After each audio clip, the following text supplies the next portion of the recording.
Well, good morning and welcome to day 6 of 7 Habits for 7 days. Can you believe you've nearly completed a whole week of this program so far?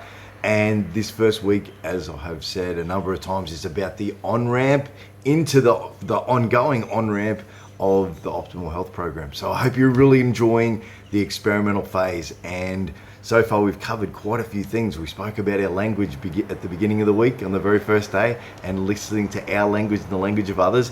Then we've gone through the exercise component. We spoke about the nutrition piece and stoicism. We spoke about managing stress and we spoke about sleep. And today we focus on learning.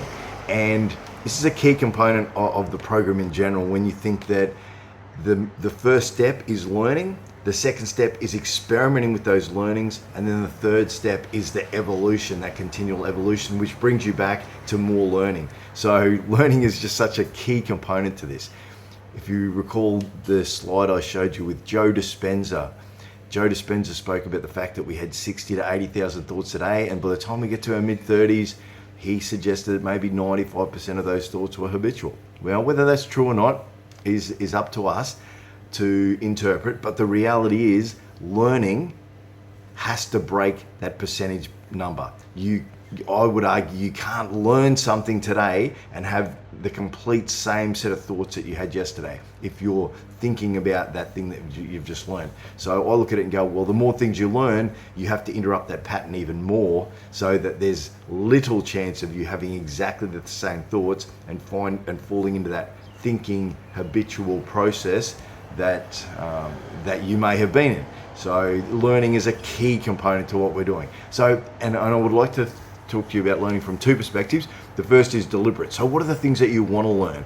And how do we go about scheduling those things into our day? So it might be reading a book, it might be listening to a podcast on a subject that you want, but it's deliberate and you take that opportunity to actively learn about a subject you're curious about. So that's the first phase, the first group or strategy around learning, first strategy around learning. The second strategy is around incidental learning. And that comes from having that attitude that I'm going to go out into the day today and learn as much as I possibly can at every opportunity. So it's that incidental learning. So you have a conversation with someone and I hadn't thought about that idea before. So it's an opportunity for you to learn. A key component of this though is being open to change, because as you learn these new things, you get the opportunity to reflect on that and go, wow, does that apply to me? Does that not apply to me?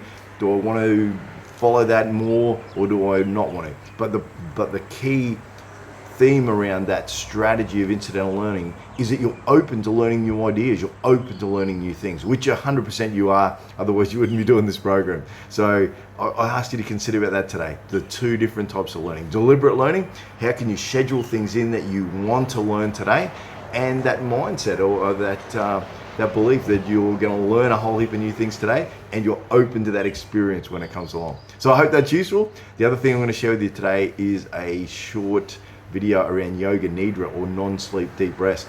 You get a chance to have a listen to that today, lay down and whack the earphones in and just listen to the narrator doing a program body scan and see if it works for you. All right, have an amazing day. I hope you're having a heap of fun. I'm certainly enjoying it. I know Susan is, and we look forward to talking to you again real soon. Have a fantastic day. Bye-bye.